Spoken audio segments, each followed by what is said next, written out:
सदाशिवसमारम्भां शङ्कराचार्यमध्यमाम् अस्मदाचार्यपर्यन्तां वन्दे गुरुपरम्परां। हरिः ओं श्रीगुरुभ्यो नमः। हरिः ओं। కఠోపనిషత్తు 3వ అధ్యాయంలో 3వ వలిలో ఉన్నాం. 5 మంత్రాలు పూర్తి చేసుకున్నాం. ఈ 5 మంత్రాల్ని ఒకసారి పునర్విమర్శ చేసుకుని ముందుకు పోదాం. ముందుగా ఊర్ధ్వమూల మదశాఖ, ఒక అశ్వత్థ వృక్షం గురించి వర్ణన వచ్చింది. ఈ అశ్వత్థ వృక్షం మూలాలు పైన శాఖలు కింద ఉన్నట్టుగా చెప్పారు. ఇక్కడ మూలాలు పైన శాఖలు కింద అంటే మూలము ఇక్కడ బ్రహ్మ, ఆ పారమార్థికమైనటువంటి నిర్గుణమైనటువంటి పరబ్రహ్మమే ఈ జగత్తుకి మూలము అని చెప్పడం కారణం.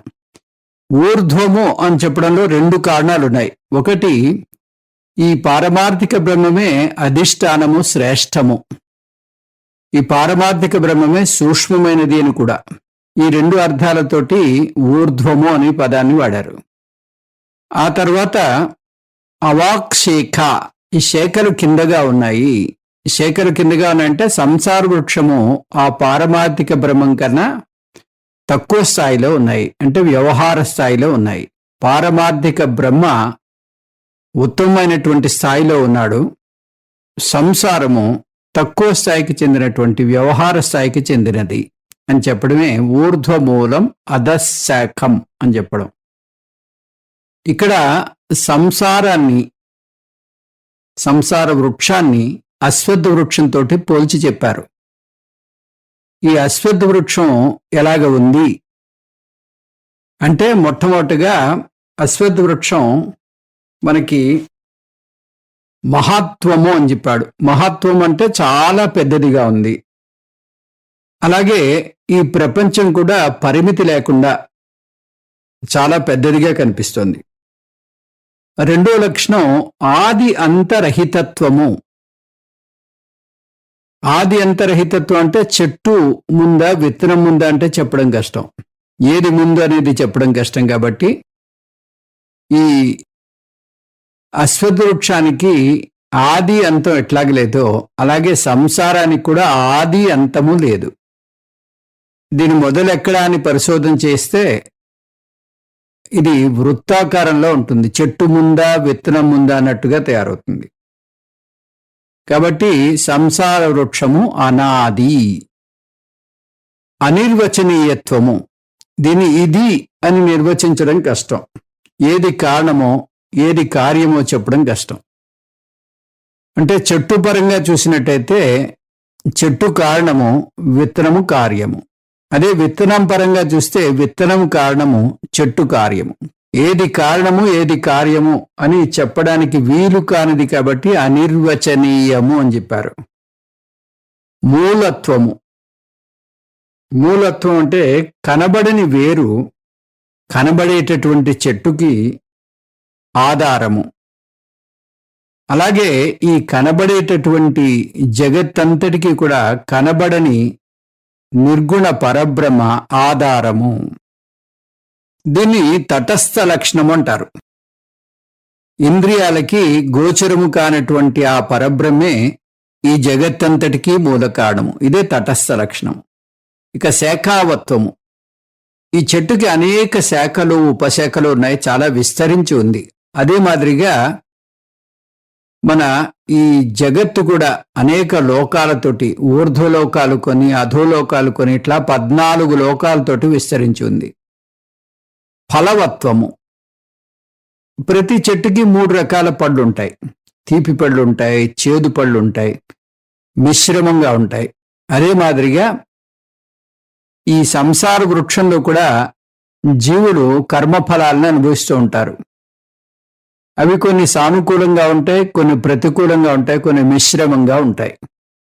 ఆశ్రితత్వము, ఆ చెట్టుకుండేటటువంటి ఫలాన్ని ఆశించి అనేక పక్షులు చెట్టునే ఆశ్రయంగా చేసుకుని జీవిస్తూ ఉంటాయి. అదే మాదిరిగా ఈ సంసార వృక్షంలో అనేక జీవులు ఇక్కడ కర్మఫలాలను ఆశించి జీవిస్తూ ఉంటాయి. ఇక చలనత్వము. చలనత్వం అంటే చెట్టు గాలికి ఊగుతుంది. అదే మాదిరిగా జీవులు ఇక్కడ మరణానంతరం మరొక లోకానికి వెళ్తూ ఉంటారు. ఇదే ఈ సంసార వృక్షంలో ఉండేటటువంటి చలనత్వము. ఛేదత్వము. ఛేదత్వం అంటే చెట్టుని మనం శాఖలు కట్ చేసి, తర్వాత ఉపశాఖలు కట్ చేసి, ఆ కాండాన్ని కట్ చేసి, వేళ్ళని మొత్తం సమూలంగా బయటికి తీసివేసి ఆ చెట్టుని నరికివేయచ్చు, చెట్టుని పూర్తిగా నాశనం చేయొచ్చు. అదే మాదిరిగా ఈ సంసార వృక్షాన్ని కూడా మనం సమూలంగా నాశనం చేయొచ్చు. అంటే మళ్ళీ జన్మ లేకుండా జన్మరాహిత్యాన్ని సాధించవచ్చు. ఎలాగా? అసంగ శస్త్రేణ దృఢేన చిత్వా అని చెప్పాడు పరమాత్ముడు. ఆ విధంగా ఈ సంసార వృక్షం నుంచి బయటపడాలి అంటే ఛేదత్వము. అసంగ శస్త్రేణ దృఢేన చిత్వా అని చెప్పాడు. అసంగం అనేటటువంటి శస్త్రంతో, జ్ఞానము అనేటటువంటి ఖడ్గంతో ఈ సంసార వృక్షాన్ని సమూలంగా నాశనం చేయవచ్చు. ఇప్పుడు ఈ వర్ణనంతా కూడా ముఖ్యంగా ఈ జగత్తుకి ఉపాదాన కారణము ఆ పారమార్థికమైనటువంటి బ్రహ్మ. ఈ ఉపాదానం కూడా ఎటువంటి ఉపాదానము? వివర్త ఉపాదాన కారణం అని చెప్పుకున్నాం. అంటే ఆయనలో ఎటువంటి మార్పు లేకుండా ఇదంతా జరుగుతుంది అని మనం చెప్పుకున్నాం. ఈ వివర్త ఉపాదాన కారణం తర్వాత మళ్ళీ నిమిత్త ఉపాదాన కారణం గురించి వస్తాడు. ఆ నిమిత్త ఉపాదాన కారణము జగత్తు చాలా ప్రణాళికాబద్ధంగా, ఎంతో వ్యూహాత్మకంగా నడుస్తూ ఉంటుంది. దానంతటికీ వెనకాల ఒక చేతన పురుషుడు ఉండాలి అనేటటువంటి వ్యవహారం మనకు తెలుస్తూ ఉంటుంది. ఆ విధంగా ఇక్కడ ఉండేటటువంటి ఈ నియమాలన్నీ నియంత్రించడానికి ఒక వజ్రాయుధాన్ని ఎత్తిపట్టుకుని ఉన్నాడా అన్నట్టుగా ఆ పరమాత్ముడు ఉన్నాడు. ఆయన భయంతోటే ఇంద్రుడు, వాయువు, సూర్యుడు, అగ్ని, ఆఖరుకు ఆ యమధర్మరాజు కూడా వాళ్ళ కార్యక్రమాలు నిర్వర్తిస్తున్నారు అంటూ యమధర్మరాజు చెప్పాడు. దీని ఉద్దేశం ఒక ఆకారంతో ఒక మనిషి దీని అడ్మినిస్ట్రేషన్ అంతా చేస్తున్నట్టు కాదు. అది మనకి కవితా ధోరణిలో అలా చెప్పారే గాని నిజానికి ఆ పారమార్థికమైనటువంటి పరబ్రహ్మ ఈ జగత్తుకు ఉనికినిచ్చి జగత్తు యొక్క రక్షణని కల్పిస్తున్నాడు. ఇవన్నీ ఆ ప్రకృతి సూత్రాల్ని ఆధారంగా, కర్మసూత్రాల్ని ఆధారంగా ఇక్కడ వ్యవహారం అంతా జరుగుతుంది. ఇదే మనిషి చేసినటువంటి వ్యవస్థ అయితే, మనిషి కొన్ని రూల్స్ తయారు చేసినట్టయితే ఆ రూల్స్ని మళ్ళీ పునర్విమర్శ చేసుకుని వాటిలో మార్పులు చేర్పులు చేస్తూ ఉండాలి, అమెండ్మెంట్స్ అంటూ చేస్తూ ఉంటాం. కానీ భగవంతుడి యొక్క నియామకానికి అమెండ్మెంట్స్ అవసరం లేదు. అవి వాటంతటికి అవే అమలులోకి వస్తూ ఉంటాయి. అదే మనిషి చేసిన దానికైతే ఒక రూల్ తయారు చేసిన తర్వాత దానికి ఎన్ఫోర్స్మెంట్ డిపార్ట్మెంట్ కావాలి. భగవంతుని వ్యవస్థకి అటువంటి అవసరము లేదు. ఆ నియమించినటువంటి నియమాలు ఉల్లంఘించినట్టయితే దానికి తగ్గ శిక్ష ఆ జీవులకి లభిస్తూనే ఉంటుంది. కాబట్టి ఎత్తిపెట్టినటువంటి వజ్రాయుధంతో ఆ పరమాత్ముడు ఉన్నాడు అంటే ఇక్కడ ఈ నియామకం అంతా కూడా యథావిధిగా అది జరిగిపోతోంది. ఎట్లాగైతే ఒక పోలీసు ఉన్నట్టయితే ఆ ట్రాఫిక్ రూల్స్ అన్ని చక్కగా నిర్వర్తిస్తూ ఉంటారో ఆ మాదిరిగా ఇక్కడ వ్యవహారం జరుగుతుంది అని చెప్పడమే దీని అర్థం. తర్వాత ఈ ఉపాదాన కారణము నిమిత్త కారణం చెప్పిన తర్వాత ఇందులో మనం అభిన్న వివర్త ఉపాదాన నిమిత్త కారణమే పరబ్రహ్మ అని ఈ 3 మంత్రాల్లో మనకి తెలుస్తుంది. అదైన తర్వాత ఇక్కడ ఒక విషయం మనకి చెప్పాడు. అంటే ఈ బ్రహ్మ విద్య ఏ లోకంలోనైనా మనం పొందవచ్చు, కానీ ఒక్క భూలోకంలోనూ ఆ బ్రహ్మలోకంలోనూ తప్పితే మిగతా చోట అస్పష్టంగా ఉంటుంది అంటూ చెప్పాడు. ఈ భూలోకంలో మన ముఖార విందాన్ని అద్దంలో చూసుకున్నంత స్పష్టంగా ఉంటుందిట. అదే సత్యలోకంలో, ఆ బ్రహ్మలోకంలో ఎండా నీడలాగే చాలా స్పష్టంగా ఉంటుంది. ఇంకా పితృలోకంలో మన స్వప్నం ఎంత స్పష్టంగా ఉంటుందో, స్వప్నంలో మనకి విషయం తెలుస్తుంది కానీ కరెక్ట్గా అక్కడ జరుగుతున్నటువంటి పిక్చర్ అంతా కూడా మనం కళ్ళతో చూస్తున్నంత స్పష్టంగా ఉండదు. ఏదో మనకి తెలుస్తూ ఉంటుంది ఇది జరుగుతోందని చెప్పి.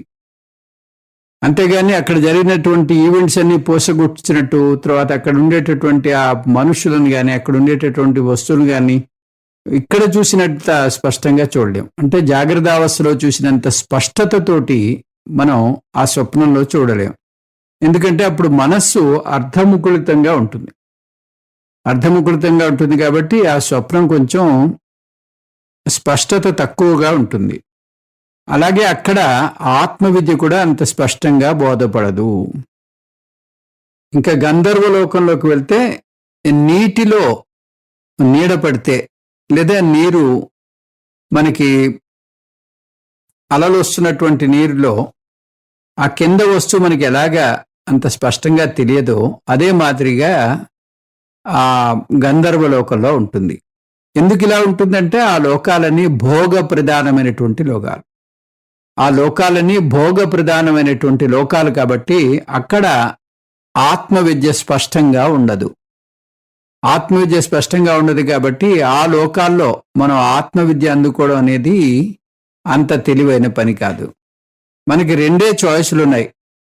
ఆ 2 చాయిస్లు ఏంటి? ఒకటి భూలోకంలో నేర్చుకోవాలి, లేదా సత్యలోకంకి వెళ్ళి ఆ సాక్షాత్తు ఆ చతుర్ముఖ బ్రహ్మగారి దగ్గర మనం ఈ ఆత్మవిద్యను అందుకోవాలి.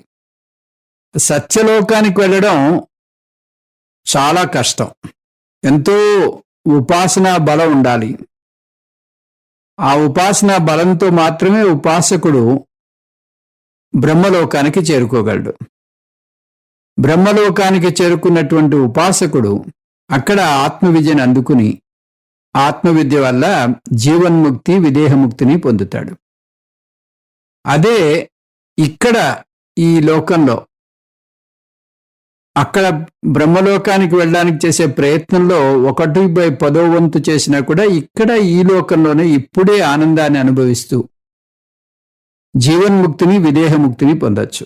బ్రహ్మలోకానికి వెళ్ళే ప్రయత్నంలో చాలా తక్కువ శాతం పెట్టినా కూడా మనకి ఇక్కడ ఆత్మవిద్య అందుబాటులో ఉంది. ఆత్మవిద్య వల్ల వచ్చేటటువంటి ప్రయోజనాన్ని పొందుతూ శేష జీవితాన్ని ఆనందంగా గడుపుతూ విదేహముక్తిని పొందేటటువంటి అవకాశం ఉంటుంది. అందుకే ఈ జన్మలో గాని ఈ ఆత్మవిద్యను అందుకోనట్టయితే మళ్ళీ ఈ సంసార చక్రంలోనే పడి అలా తిరుగుతూ ఉంటాడు అన్నట్టుగా యమధర్మరాజు చెప్పాడు. ఇప్పుడు 6వ మంత్రం చూద్దాం. ఇంద్రియాణాం పృథగ్భావం ఉదయాస్తమయౌ చయత్ పృథగుత్పద్యమానానాం మత్వా ధీరో న శోచతి. ఇంద్రియాణాం పృథగ్భావం, ఇంద్రియాలు నా నుంచి విభిన్నము. అంటే నేను వేరు, ఇంద్రియాలు వేరు. ఇంతవరకు జీవి ఏమనుకుంటున్నాడు? ఇంద్రియాలే తన నిజస్వరూపము, ఈ దేహేంద్రియ మనోబుద్ధులే తన యొక్క నిజస్వరూపము అనుకుంటున్నాడు. ఇంద్రియాలు నా యొక్క నిజస్వరూపము కాదు, నా స్వరూపము ఆత్మ అని చెప్తున్నాడు. ఉదయాస్తమయౌ చ పృథగ్ ఉత్పద్యమానానాం. ఈ ఉదయాస్తమయాలు ఎట్లా మారుతూ ఉంటాయో అట్లాగా ఇంద్రియాలు పుట్టి నశిస్తూ ఉంటాయి. ఈ విధమైనటువంటి వ్యత్యాసాన్ని ఎవరు తెలుసుకున్నాడో ఆ జీవికి దుఃఖము లేదు. మత్వా ధీరో నశోచతి అంటున్నాడు. అటువంటి ఆ ధీరుడు, వివేకవంతుడు, జ్ఞాని శోకింపడు. అశోచాన్ అన్వశోచస్త్వం ప్రజ్ఞావాదాంశ భాషసే అన్నట్టుగా ఉంది ఇది. అంటే ఎవరైతే ఈ విధమైనటువంటి నిజాన్ని తెలుసుకుని ఆ స్వరూప నిష్టలో ఉంటాడో, ఆ స్వరూప నిష్టలో ఉండేటటువంటి జ్ఞానికి ఏ దుఃఖము లేదు. ఇక్కడ ఇంద్రియాలు అని చెప్పడంలో ఉద్దేశం, ఇంద్రియాలంటే ఈ దేహేంద్రియ మనోబుద్ధులు, కేవలం ఇంద్రియం వరకే పరిమితం కాదు. దేహేంద్రియ మనోబుద్ధులు, వీటికి 6 వికారాలు ఉంటాయి. అస్థి, జాయతే, వర్ధతే, విపరిణమతే, అపక్షీయతే, వినశ్యతి. ఈ విధమైనటువంటి 6 రకాల వికారాలతోటి, మార్పులతోటి ఈ దేహము, ఇంద్రియము, మనస్సు, బుద్ధి ఇవన్నీ వ్యవహారం చేస్తూ ఉంటాయి. అయితే ఈ ఆత్మ, దానికి ఎటువంటి వికారాలు లేవు. అది ఒకరోజు పుట్టి ఒకరోజు మరణించేది కాదు. ఆత్మ ఎప్పటికీ ఉండేది. త్రికాలేపి తిష్టతి, ఎప్పటికీ ఉండేది. కాబట్టి ఆ ఆత్మలో ఎటువంటి వికారము లేదు, నిర్వికారంగా ఉంటుంది. ఈ ఆత్మ దృష్ట్యా అహం బ్రహ్మ. వ్యవహారం నడిపేటటువంటి పరికరాల నుంచి ఈ ఆత్మను విడదీయాలి. ఎలాగా? స్వప్న, జాగ్రత్త, సుషుప్తి అవస్థలో పరిశీలిస్తే ఇంద్రియాలు నా స్వరూపం కాదు అని తెలుస్తుంది. ఈ జాగ్రత్త అవస్థలో ఇంద్రియాలు పూర్తిగా పనిచేస్తూ ఉంటాయి. కన్ను చూస్తూ ఉంటుంది, చెవి వింటూ ఉంటుంది, నాసిక గంధాలని స్వీకరిస్తూ ఉంటుంది, నాలుగు రుచుల్ని అందుకుంటూ ఉంటుంది. ఈ విధంగా మనకి ఈ పంచ జ్ఞానేంద్రియాలు పంచ ప్రపంచాన్ని మన ముందు పరిచిపెడుతూ ఉంటాయి. స్వప్నావస్థలోకి వెళ్ళారు. స్వప్నావస్థలోకి వెళ్తే ఏమవుతుంది? ఇంద్రియాలు పనిచేయవు, ఇంద్రియాలన్నీ కూడా నిద్రాణంగా ఉంటాయి.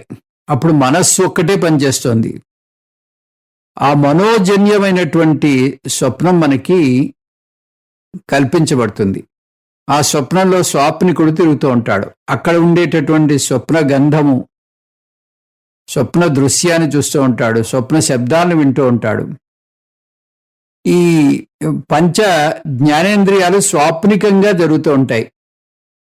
మనకుండేటటువంటి బాహ్యమైనటువంటి జ్ఞానేంద్రియాల వల్ల కాదు, ఆ స్వప్నం ఏర్పరిచినటువంటి కాల్పనికమైనటువంటి స్వప్న జ్ఞానేంద్రియాల ద్వారా అక్కడ ఉండేటటువంటి ఈ శబ్ద, రూప, రస, గంధ, స్పర్శ వీటన్నిటినీ ఆ జీవి స్వప్నంలో అనుభవిస్తూ ఉంటాడు. అయితే ఇక్కడ ఇంద్రియాలు లేవు. ఇంద్రియాలు లేవు కాబట్టి ఇంద్రియాల కన్నా నేను భిన్నముగా ఉన్నాను. ఇంకా సుషుప్తిలోకి వెళ్తే ఈ మనసు కూడా పడుకుంటుంది. కానీ ఆ సుషుప్తి నుంచి నేను బయటకు వచ్చాక నాకు మంచి నిద్ర పట్టింది అని మనం తెలుసుకుంటాం. అంటే సుషుప్తిలో కూడా ఈ జీవి ఇంకా కొనసాగుతూ ఉన్నాడు. సుషుప్తిలో మనస్సు లేదు, ఇంద్రియాలు లేదు, ఈ స్థూల శరీరం లేదు, సూక్ష్మ శరీరం లేదు. అటువంటి స్థితిలో కూడా ఈ జీవి కొనసాగుతూ ఉన్నాడు. అంటే అక్కడ కూడా ఆ ఆనందాన్ని అనుభవిస్తున్నాడు. అంటే సాక్షిభూతంగా ఉన్నటువంటి ఆత్మ కొనసాగుతూ ఉంది. కాబట్టి నా స్వరూపము ఈ పంచ జ్ఞానేంద్రియాలు కాదు. పంచ జ్ఞానేంద్రియాలు కాదంటే మనస్సు కాదు, బుద్ధి కాదు, ఈ శరీరము కాదు. అంటే దేహేంద్రియ మనోబుద్ధులు కావు అని చెప్పడం అన్నమాట. కళ్ళజోడు పెట్టుకుంటాం. కళ్ళజోడు పెట్టుకుని మీకు బాహ్యంగా ఉన్న వస్తువులని చెప్పండి అంటే కళ్ళజోడు మినహాయించి అన్నీ చెప్తాం. ఎందుకు? కళ్ళజోడిని మన శరీరంలో ఒక భాగము అని అనుకుంటాం. అంతా లిస్టిస్తాం కానీ కళ్ళజోడిని మర్చిపోతాం. కళ్ళజోడు కూడా మన దేహంలో ఒక భాగమే అనేటటువంటి ఒక భ్రాంతి ఏర్పడుతుంది. అదే మాదిరిగా ఈ శరీరము, ఈ ఇంద్రియాలు, మనస్సు ఇవన్నీ పరికరాలు. ఈ ఆత్మకి వ్యవహారం చేయడానికి ఏర్పడినటువంటి పరికరాలు. ఈ పరికరాలు కేవలం తాత్కాలికము, ఇవన్నీ వచ్చిపోయేవే. ఈరోజు ఈ పరికరం ఉంది, వచ్చే జన్మలో మరొక పరికరం, మరొక దేహం. ఆ విధంగా ఈ దేహేంద్రియ మనోబుద్ధులు శాశ్వతము కాదు. ఇవి వస్తాయి, మళ్ళీ పోతూ ఉంటాయి. అసలైనటువంటి స్వరూపము ఆత్మ, అది నిత్యము, సత్యము, శాశ్వతము, ఏకము. ఆ ఆత్మస్వరూపమే నా యొక్క నిజస్వరూపము అని ఎవరైతే తెలుసుకున్నాడో ఆ జ్ఞానికి దుఃఖము లేదు. ధీరః న శోచతి. ఎందుకు దుఃఖించడండి? ఎందుకు దుఃఖించడంటే మనకి 3 రకాలైనటువంటి దుఃఖాలు ఉంటాయి. ఆ 3 రకాల దుఃఖాలు ఏమిటి? మరణ దుఃఖము, జరా దుఃఖము, అనారోగ్య దుఃఖము. ఈ 3 దుఃఖాలు ఉండవు. మరణ దుఃఖం అంటే ఆత్మ ఒకప్పుడు పుట్టి ఒకప్పుడు మరణించేది కాదు, అది ఎప్పుడూ ఉండేది. అది ఎప్పుడూ ఉంటుంది కాబట్టి ఈ ఆత్మ మరణిస్తుంది అనేటటువంటి ఆ భయం లేదు. ఆత్మ మరణిస్తుంది అనే భయం ఎప్పుడైతే లేదో ఈ జీవికి ఆనందమే ఆనందము. అలాగే జరా దుఃఖం, ముసలితనంలో ఈ శరీర పటుత్వం తగ్గిపోతుంది, వెంట్రుకలు తెల్లబడిపోతాయి, చర్మం ముడతలు పడిపోతుంది. ఈ విధంగా ముసలితనం ఒక భయాన్ని కలిగించేటటువంటి విషయం. అదే మాదిరిగా అనారోగ్యము. ఈ 3 అంటే మరణము, ముసలితనము, అనారోగ్యము, ఈ 3 కూడా నేను దేహాన్ని, నేను మనస్సుని, నేను ఇంద్రియాల్ని అని అనుకున్నంతసేపు ఈ 3 భయాలు తప్పవు. ఎప్పుడైతే నేను ఆత్మనిష్టలో ఉన్నానో, ఆత్మనే నేను అనేటటువంటి ఆ సత్యనిష్టలో నిలబడ్డానో, ఆత్మకి మరణము లేదు, అనారోగ్యము లేదు, జరా భయము లేదు. ఆత్మ జ్ఞానికి దుఃఖము లేదు. ధీరః న శోచతి. ధీరుడు శోకింపడు. కాబట్టి ఆత్మానాత్మ వివేకం చేయాలి. ఏది ఆత్మ, ఏది అనాత్మ, ఈ వివేకం చేసి ఆత్మనిష్టలో ఉండాలి. ఏది ఆత్మ, ఏది అనాత్మ అంటే దీనికి అనేక రకాల పద్ధతులు ఉంటాయి. ఆ పద్ధతుల్లో ఒకటి, ఈ చూసేవాడు చూడబడే వస్తువు కన్నా భిన్నంగా ఉంటాడు. దాన్ని దృశ్య వివేకం అంటారు. ఇప్పుడు మీరు నేర్చుకుంటున్నారు. ఆ దృశ్య వివేకం ద్వారా చూసినట్టయితే ఈ శరీరం మనకి తెలుస్తుంది, స్థూల శరీరం. అట్లాగే సూక్ష్మ శరీరంలో ఉండేటటువంటి వ్యవస్థలన్నీ తెలుస్తున్నాయి. రక్త ప్రసరణ జరుగుతోంది, తర్వాత శ్వాస పీలుస్తున్నాం. ఇవన్నీ ఆ సూక్ష్మ శరీరం వల్ల మనకి ఏర్పడుతున్నాయి. ఈ సూక్ష్మ శరీరంలో ఉండేటటువంటి వ్యవస్థల వల్ల సూక్ష్మ శరీరం కూడా తెలుస్తుంది. సుషుప్తి అనుభవం కారణ శరీరం వల్ల ఏర్పడుతుంది. ఈ కారణ శరీరం కూడా తెలుస్తుంది. ఈ తెలిసేటటువంటి అనుభవాలు ఏవైతే ఉన్నాయో ఆ అనుభవాలకి సంబంధించినవి ఏవి కూడా నేను కాదు. అంటే స్థూల శరీరాన్ని నేను కాదు, సూక్ష్మ శరీరాన్ని నేను కాదు, కారణ శరీరాన్ని నేను కాదు. 3 శరీరాల్ని నేను కాదు అన్నప్పుడు ఇంకే ఎవరిని అంటే ఈ 3 శరీరాల్ని, ఈ 3 శరీరాల్లో ఏర్పడే అవస్థల్ని సాక్షిభూతంగా చూసేటటువంటి ఆ సాక్షి చైతన్యాన్నే నేను అని ఇక్కడ ఆ రకమైనటువంటి ఆత్మనిష్టలో ఉండేటటువంటి జ్ఞానికి ఎటువంటి దుఃఖము లేదు. ధీరః న శోచతి. ఆ తర్వాత మనకి పంచకోశ వివేకం. ఇంతకుముందు ఆ యమధర్మరాజు ఈ పంచకోశ వివేకం చెప్పాడు, మళ్ళీ దాన్ని పునరుద్ఘాటిస్తున్నాడు. ఎందుకంటే ఒక విషయం మీద మనకి ఎంఫసిస్ పెట్టాలి అన్నట్టయితే దాన్ని మళ్ళీ మరొకసారి చెప్పాల్సి వస్తుంది. యమధర్మరాజు తన యొక్క బోధని ఉపసంహారం చేస్తూ కొన్ని ముఖ్య విషయాలు మళ్ళీ తిరిగి చెప్తున్నాడు. అందులో ఈ పంచకోశ వివేకం అంటే ఆత్మానాత్మ వివేకంలో ఇదొక పద్ధతి. ఈ పంచకోశ వివేకంలో మనకి 5 కోశాలు ఉన్నాయి. ఈ బయట కోశం అన్నమయ కోశం. ఈ అన్నమయ కోశం చాలా స్థూలంగా ఉంటుంది. నాకు కనిపిస్తోంది, మీకు కూడా కనిపిస్తోంది. అన్నమయ కోశం అంటే స్థూల శరీరం. నాకు తెలుస్తోంది, మీకు కూడా తెలుస్తోంది. నా శరీరం నాకు కనిపిస్తుంది, మీకు కూడా కనిపిస్తూ ఉంటుంది. ఇది చాలా స్థూలంగా ఉంది. అన్నమయ కోశం లోపల దీనికన్నా కాస్త సూక్ష్మంగా ఉండి అంతర్తమంగా ఉండేది ప్రాణమయ కోశము.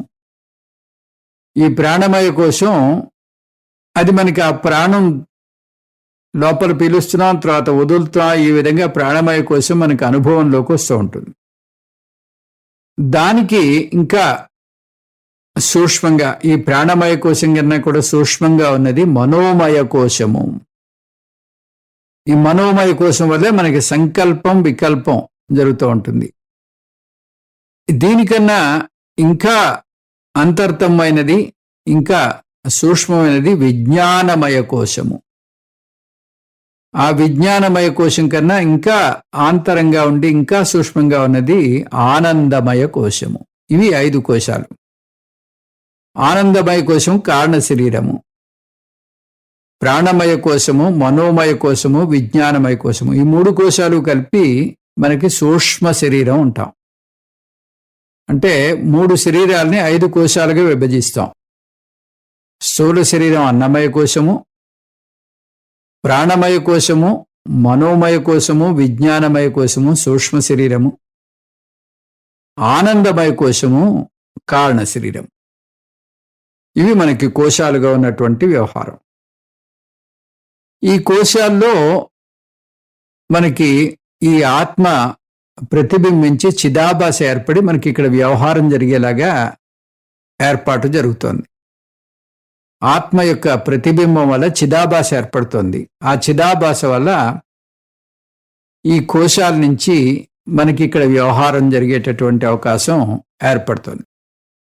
ఇప్పుడు ఈ పంచకోశాలు ఏ కోశం నేను అని మనకి ఈ పంచకోశ వివేకం అనేది తైత్రీయంలో చాలా విస్తారంగా వస్తుంది. కఠోపనిషత్తులో మాత్రం 2 మంత్రాలతోటి ఈ పంచకోశ వివేకాన్ని చాలా సూక్ష్మంగా, చాలా పటిష్టంగా కూడా చెప్పాడు యమధర్మరాజు. ఆ మంత్రాలు మళ్ళీ ఇక్కడ దాన్ని ఒకసారి పునర్విమర్శ చేస్తున్నాడు. ఇంద్రియేభ్య పరం మనః మనసః సత్వముత్తమం సత్వాదరి మహానాత్మా మహతో అవ్యక్తముత్తమం.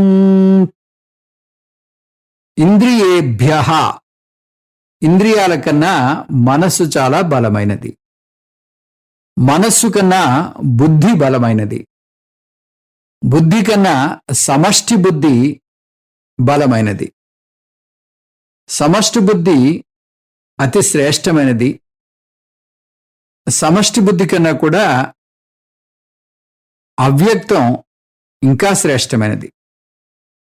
ఇలా ఒక పెద్ద లిస్టు మనకి ఇచ్చుకుంటూ ఏది పెద్దది అంటూ యమధర్మరాజు చెప్పాడు. మొట్టమొదటి ఏం చేశాడు? మొట్టమొదటి ఇంద్రియాలతో మొదలుపెట్టాడు. ఇంద్రియాలు గొప్పవే. ఇంద్రియాలు ఉంటేనే మనం ఇక్కడ వ్యవహారం అంతా చేయగలం. చూడగలము, వినగలము, రుచి చూడగలము, స్పర్శ చేయగలము, ఈ గంధాలని అనుభవించగలం. ఈ విధంగా ఇంద్రియాల యొక్క ప్రాముఖ్యత ఉంది. కానీ ఇంద్రియాల కన్నా కూడా మనస్సు గొప్పది. మనస్సు గొప్పది అంటే ఎట్లా గొప్పది అంటే, ఇంద్రియాలు వరకు వచ్చేసరికి, ఇంద్రియాలంటే బయట ఉండేటటువంటి గోళకాలు అన్నమాట. అంటే స్థూల శరీరం. ఇంద్రియాల్లో 2 ఉంటాయి. సూక్ష్మ శరీరంలో ఇంద్రియాలు ఉంటాయి, ఇంద్రియ దేవతలు ఉంటారు. ఆ ఇంద్రియాన్ని పాలించేటటువంటి దేవతలు ఇంద్రియ దేవతలు.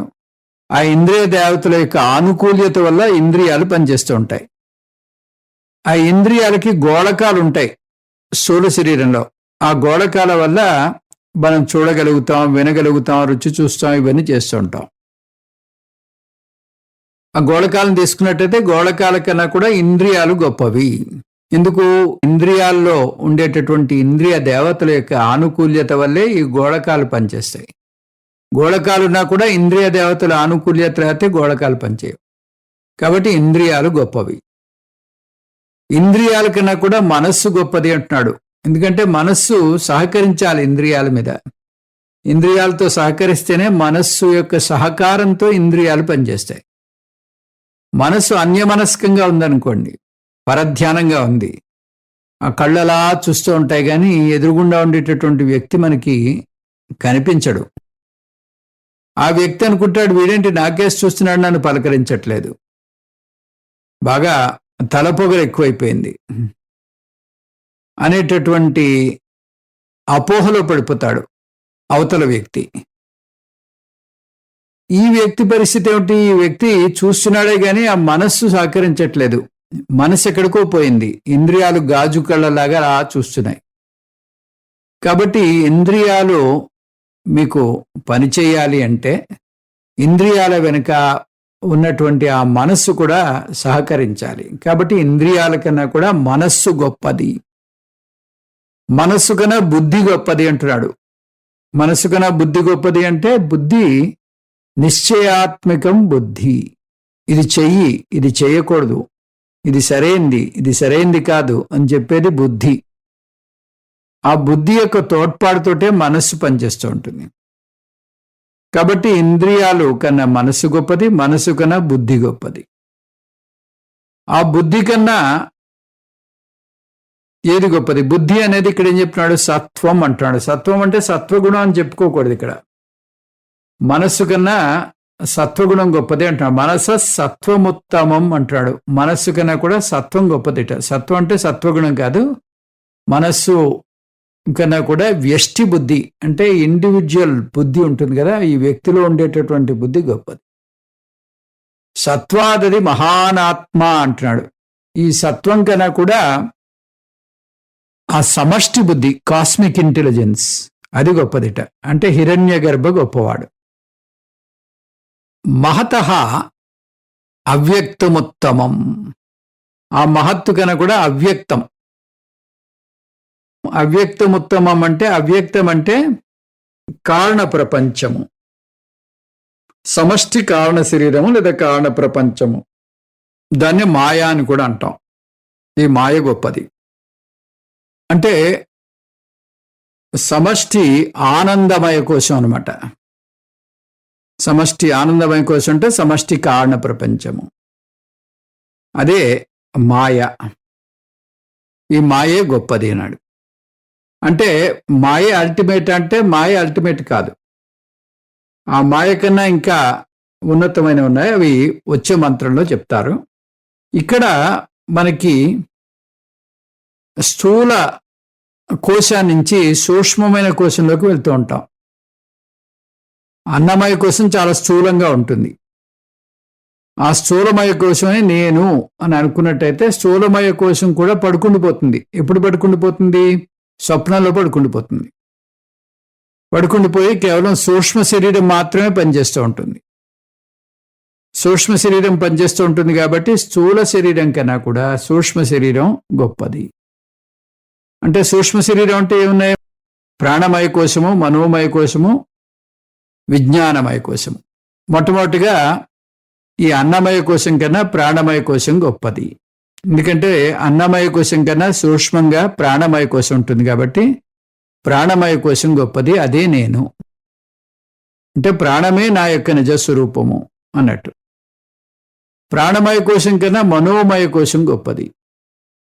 మనోమయ కోశం కన్నా విజ్ఞానమయ కోశం, బుద్ధి, వ్యష్టి బుద్ధి గొప్పది. వ్యష్టి బుద్ధి కన్నా సమష్టి బుద్ధి గొప్పది. అంటే మళ్ళీ ఇక్కడ వ్యష్టిలోంచి సమష్టిలోకి వెళ్ళాడు. అంటే మనం లోపలికి వెళ్ళే కొద్దీ సూక్ష్మం చేసుకుంటూ ఉండాలి, ఇంకా వ్యాపకత్వాన్ని పెంచుకుంటూ ఉండాలి. ఇది ఎలాగా? నేను ఒక తమిళియన్ని అన్నాను అనుకోండి, ఆ తమిళియన్ని అన్నప్పుడు కేవలం తమిళనాడు వరకే పరిమితం. తదన్యమైనటువంటి దేశాలు, రాష్ట్రాలు ఇవన్నీ కూడా దాంట్లో ఉండవు. అదే నేను ఇండియన్ని అని చెప్పాను అనుకోండి, ఇండియన్ని అంటే నా యొక్క దృక్పథం ఇంకా పెరిగింది. ఇండియన్ అన్నప్పుడు తమిళియన్ కూడా దాంట్లో ఇమిడి ఉంది, కానీ మిగతా రాష్ట్రాలు కూడా కలిసిపోయాయి. అదే నేను ఒక మనిషిని అన్నాను అనుకోండి, అప్పుడు మొత్తం ఈ గ్లోబులో ఉండే సమస్త మానవ జాతి దాంట్లోకి వచ్చేస్తుంది. మనిషిని అన్నప్పుడు ఏమవుతుంది? మిగతా జీవరాశిని మళ్ళీ దూరం పెట్టినట్టు అయిపోయింది.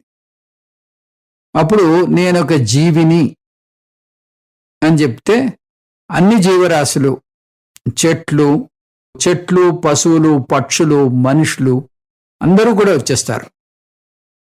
కాబట్టి ఈ పంచకోశ వివేకంలో సూక్ష్మంగా ఉండేది, విశాలంగా ఉండేది చూడాలి. ఆ విశాలంగా ఉండేది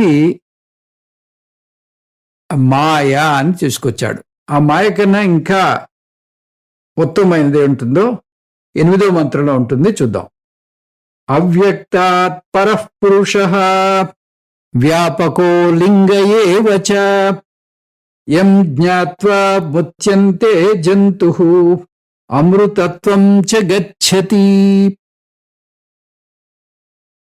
అవ్యక్తాత్ అంటే ఇక్కడ సమష్టి ఆనందమయ కోశము అని చెప్పుకున్నాం. ఈ సమష్టి ఆనందమయ కోశము లేదా సమష్టి కారణ ప్రపంచము, దీనికన్నా కూడా అంటే మాయ, దీనికన్నా కూడా అవ్యక్తాత్ అంటే మీనింగ్ ఇది. అవ్యక్తాత్ అంటే సమష్టి కారణ ప్రపంచము లేదా సమష్టి ఆనందమయ కోశము, దాన్నే మాయా అని కూడా అంటారు. దీన్ని అవ్యక్తము. అవ్యక్తాత్ పరహ అంటే గొప్పది, శ్రేష్టమైనది. ఎవరు? పురుష అంటున్నాడు. పురుష అంటే ఈ పురుష శబ్దానికి 2 అర్థాలుంటాయి. ఆ 2 అర్థాలేంటి? పురేసేతి, పురమునందు ఉండేది, పురమునందు కొలువై ఉండేది. పురమునందు కొలువై ఉండేది ఏమిటి? చైతన్యము. ఈ చైతన్య తత్వం ఈ పురంలో ఉండి నకసిక పర్యంతం ఈ చైతన్యాన్ని నింపుతుంది. దీన్ని ముందు మనసులో ప్రకాశిస్తుంది. ఆ చైతన్యం మనసులో ప్రకాశించి చిదాభాస ఏర్పడుతుంది. ఆ చిదాభాస మళ్ళీ ఇంద్రియాలని ప్రకాశింపజేస్తుంది. ఇంద్రియాలు నకసిక పర్యంతం ఈ దేహాన్ని అంతటినీ ప్రకాశింపజేసి ఈ జడమైనటువంటి శరీరాన్ని చేతనవంతం చేస్తాయి. ఈ చేతన పురుషుడు వ్యవహారం చేస్తూ ఉంటాడు. ఈ విధంగా ఇక్కడ ఉండేటటువంటి ఈ చైతన్యము అది నా హృదయంలోనే ఉంది, నా మనస్సులోనే ఉంది, నా హృదయంలోనే ఉంది. కాబట్టి పురుష, ఈ పురుషుడే గొప్పవాడు. అంటే సమష్టి ఆనందమయ కోశం కన్నా, సమష్టి కారణ శరీరం కన్నా కూడా ఈ పురుషుడే గొప్పవాడు. పురుషుడు అంటే చైతన్యము, సాక్షి చైతన్యము, అదే గొప్పది. ఈ సాక్షి చైతన్యము అన్నప్పుడు కేవలం ఇది ఈ పురానికే పరిమితమా, అంటే పురం దాటి లేదా అనేటటువంటి ఒక డౌట్ వస్తూ ఉంటుంది. ఆ డౌట్ వస్తుంది కాబట్టి దానికి మళ్ళీ ఏం చెప్తారంటే పురుష అంటే సర్వం పూరయతి, అంతా నింపేది, అంతటా ఉన్నది ఏదుందో అదే పురుష. అంతటా ఉన్నదంటే కేవలం ఇంతవరకు శరీరం లోపల ఉందనుకున్నాం, శరీరం బయట కూడా ఉంది, అంతటా ఉంది. అంతఃబహిశ్చ తత్సర్వం వ్యాప్య నారాయణ స్థిత. లోపల బయట అంతటా ఉన్నది ఏదైతే ఉందో అదే నారాయణుడు. ఆ నారాయణుడే మనకి ఇక్కడ ఈ ఆత్మ చైతన్యము. నారాయణ తత్వమే ఆత్మ చైతన్య తత్వము. అవ్యక్తాత్ పరహ పురుష. ఈ అవ్యక్తం కన్నా శ్రేష్టమైనది పురుషుడు. వ్యాపక అంటే ఎలా ఉంది? కేవలం పురంలోనే ఉందంటే పురంలో కాదు, సర్వవ్యాపకంగా ఉంది, అంతటా నిండి ఉన్నది. అది ఒక్కటే ఉంది, అది తప్ప మరొకటి లేదు. అంతటా నిండి ఉంది అంటే ఒక చోటకు వెళ్ళి దీన్ని పట్టుకోవాల్సిన అవసరం లేదు, ఎక్కడ చూసినా అదే. అలింగ అంటే లింగ్యతే అనేన ఇది లింగ. లింగ్యతే అంటే ఏమిటి? ఇది అని చూడడానికి వీలయ్యేది, దాన్ని సూచింపబడేది. కానీ ఇది మనం ఇది అని చెప్పడానికి వీల్లేదు. అలింగ్యతే, అలింగ అంటున్నాడు. అలింగ అంటే దీనికి ఒక గుణము లేదు కాబట్టి ఇది దీని ఒక ఆకారంతో ఉందని, ఇది ఒక శబ్దం చేస్తుందని కానీ, అంటే ఇది కంటితో చూడలేము, చెవితో వినలేం, పంచ జ్ఞానేంద్రియాలకి దీన్ని తెలుసుకునేటటువంటి సామర్థ్యము లేదు. అలింగ ఏవచ యం జ్ఞాత్వా జంతు ముచ్యంతే. ఈ విధంగా తెలుసుకున్నటువంటి ఈ జీవి ముచ్యంతే ముక్తుడవుతాడు. ఈ విధంగా తెలుసుకున్నటువంటి జంతువు అంటే ఏమిటి? జంతువు అంటే జాయతే జంతువు, ఏదైతే పుడుతుందో దాన్ని జంతువు అంటూ ఉంటారు. పుట్టే ప్రతిదాన్ని జంతువు అంటారు. అలాగే మనం పుట్టాం కాబట్టి మనం జంతువులం. ఇక్కడ ఈ జంతు అనే పదంలో పుట్టారు అంటే పుట్టినవాడు గిట్టక తప్పదు. దానికి జాతస్య ధ్రువో మృత్యు అని ఉంది మనకి భగవద్గీతలో. పుట్టిన ప్రతిదీ కూడా మరణించి తీరుతుంది. కాబట్టి జంతువు అంటే ఈ చావు పుట్టుకల మధ్యలో తిరిగాడేటటువంటి జీవులు అని. ఈ జీవి ఈ చక్రం నుంచి బయటపడాలి అంటే ఈ విషయం తెలియాలి. ఏ విషయం తెలియాలి? నేను పురుషుణ్ణి అంటే ఆ సాక్షి చైతన్యాన్ని నేను. ఎక్కడి నుంచి మొదలుపెట్టాం మనం? ఇంద్రియాలు నేను అంటూ మొదలుపెట్టాం. ఇంద్రియాలు నేను కాదు, మనస్సు నేను కాదు, మనస్సు పైన ఉండేటటువంటి బుద్ధిని నేను కాదు, బుద్ధి కన్నా ఇంకా ఉన్నతమైనది ఉంది, ఆ బుద్ధిని నేను కాదు, బుద్ధి కన్నా సమష్టి బుద్ధిని నేను కాదు, బుద్ధి కన్నా గొప్పదైనటువంటి సమష్టి బుద్ధిని నేను కాదు, ఆ సమష్టి బుద్ధి కన్నా గొప్పదైనటువంటి ఉన్నతమైనటువంటిది, శ్రేష్టమైనది, అంతటా నిండి ఉన్నది, జ్ఞానేంద్రియాలతో తెలుసుకో వీలు కానిది ఏ చైతన్యం ఉందో ఆ చైతన్యాన్నే నేను అని ఎప్పుడైతే తెలుసుకున్నాడో అటువంటి జ్ఞాని ముక్తుడవుతాడు. జంతువు అనే పదం వాడుతున్నాడు. జంతువు అనే పదం వాడడంలో ఉద్దేశం ఏంటంటే, ఇలా తెలుసుకోనట్టయితే ఎం జ్ఞాత్వా ముచ్యతే జంతువు, అంతకుముందు జంతువుగా ఉన్నాడు, ఇది తెలుసుకోవడం వల్ల ఈ జంతువు జ్ఞాని అవుతాడు. జ్ఞాని అయ్యి జీవన్ముక్తిని పొంది తదనంతరం అంటే ఈ మరణానంతరం విదేహముక్తిని పొందుతాడు.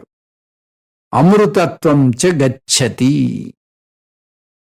అమృతత్వం చ గచ్చతి అంటే ఈ సంసార చక్రం ఈ జ్ఞానికి ఉండదు.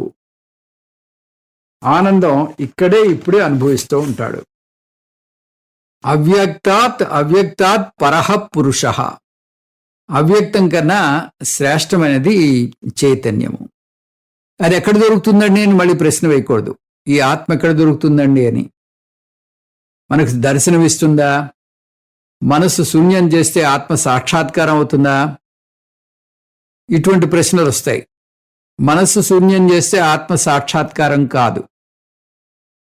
మనస్సు శూన్యంగా ఉంది అని ఎరుక దేని నుంచి వస్తుందో ఆ ఎరుకే ఆత్మ. అదే నేను. నేను ఉన్నానా లేదా అనేటటువంటి సందేహం లేదు కదా. ఆ విధంగా ఈ ఆత్మ నా యొక్క నిజస్వరూపము. వ్యాపకో అలింగ ఏవచ.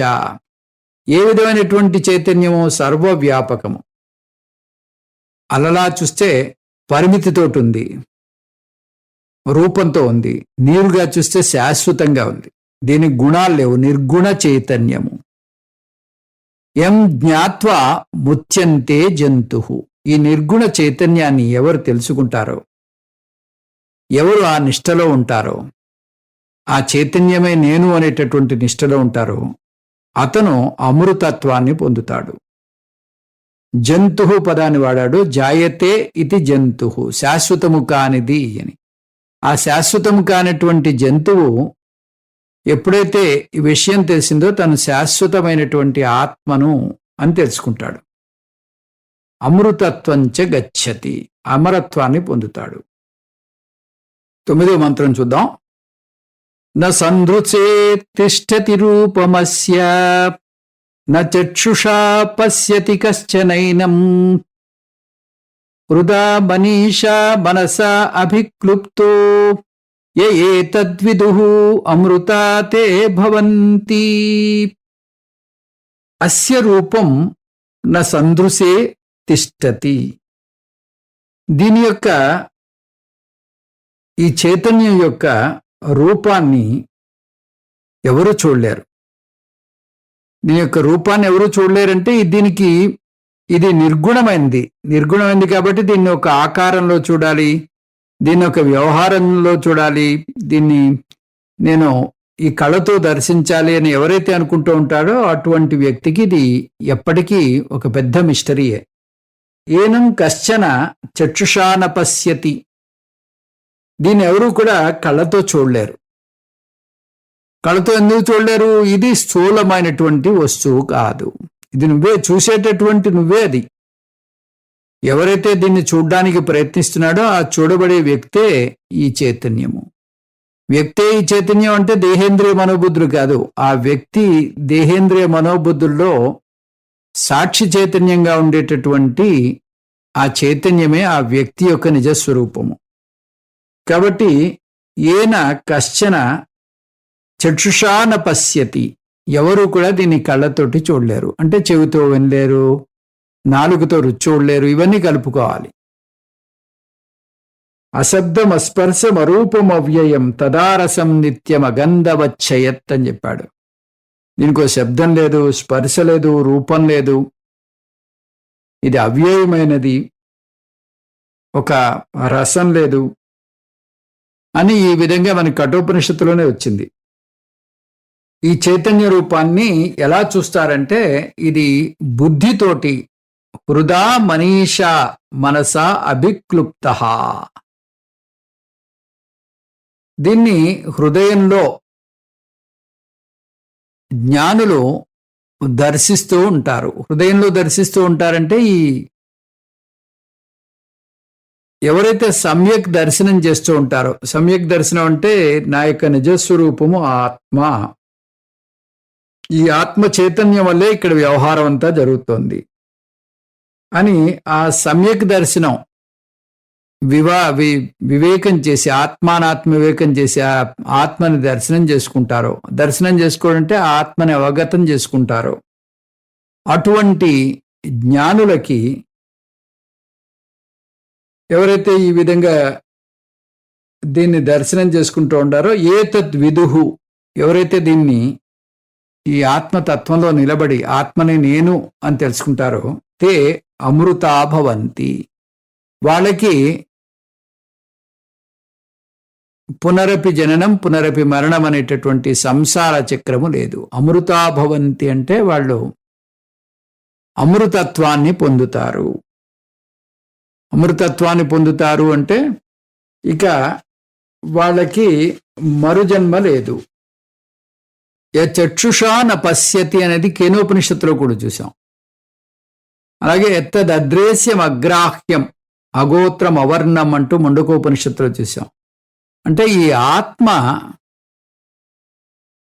ఈ జ్ఞానేంద్రియాలకి అందుబాటులో లేదు.